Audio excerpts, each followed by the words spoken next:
Hello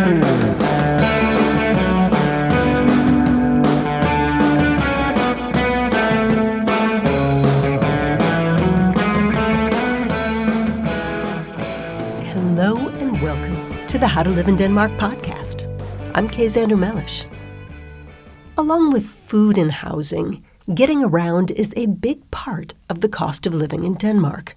In fact, the less you spend on rent by living outside of the most expensive downtown zones, the more you're likely to spend on transport.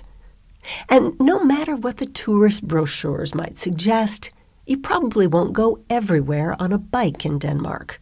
Now, bikes are great in downtown Aarhus or Copenhagen, or in a campus-type area like DTU in Lyngby.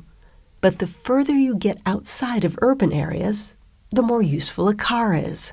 That's why there are 2.5 million personal cars on the road in Denmark, roughly one for every 2 people.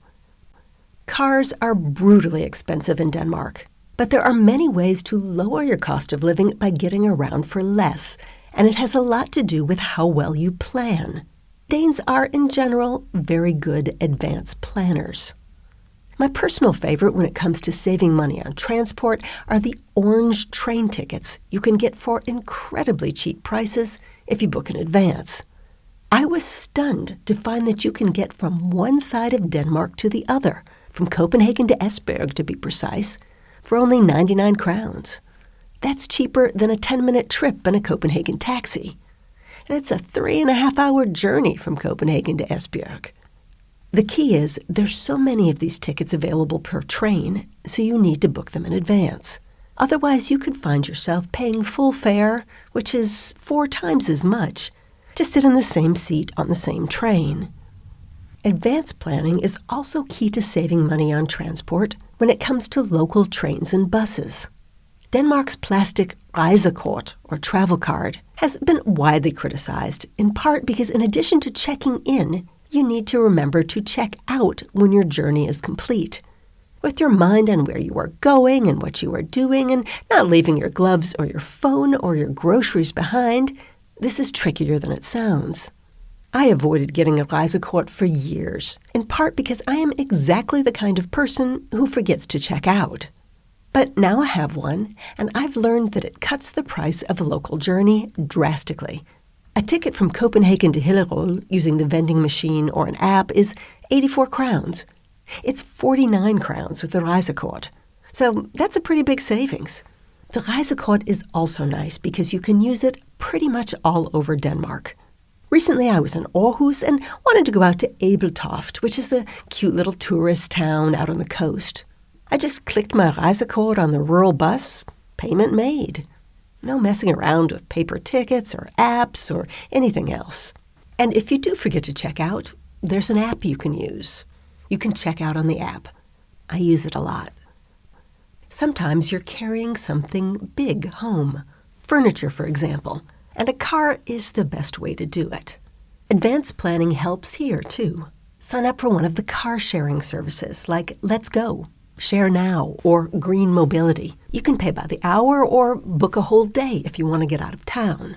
Once you set up an account, they are constantly sending you special deals, so you can get your driving pleasure at a lower price. You can also take a taxi, which is also cheaper if you book it in advance with the app.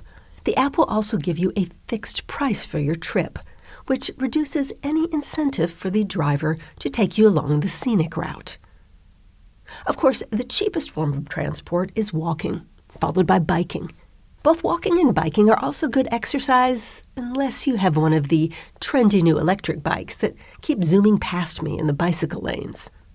But if you're trying to save money on transport, don't forget the cost of bike maintenance. If you've got mechanical skills, I admire you, because I do not have those skills.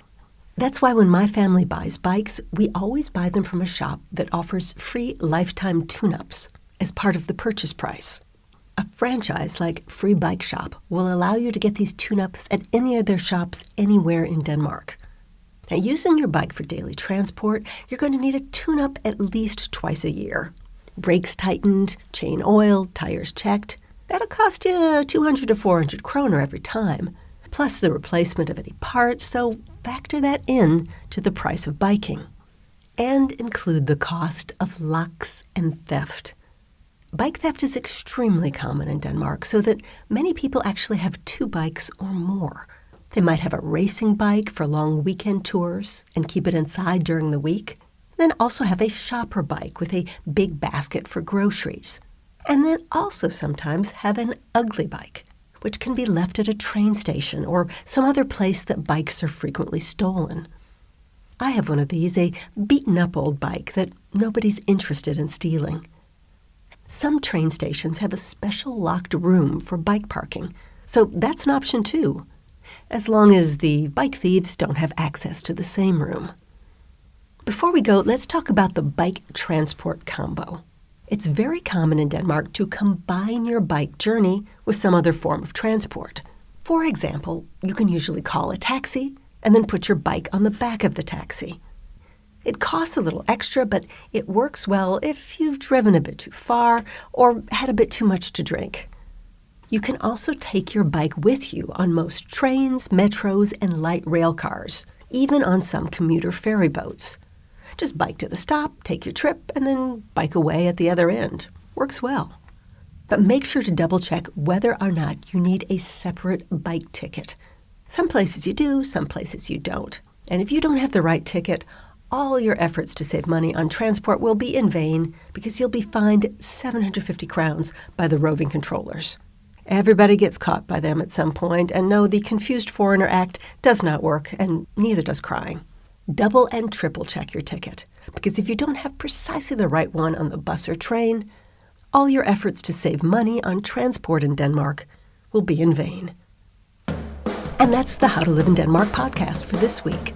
You can buy our books, How to Live in Denmark, How to Work in Denmark, Working with Americans, Tips for Danes, and Working with Danes, Tips for Americans on Amazon, Saxo, Apple Books, Barnes & Noble Nook, and Google Books. Follow us on Instagram or Twitter at How to Live in DK. The 2 is a number. See you next time.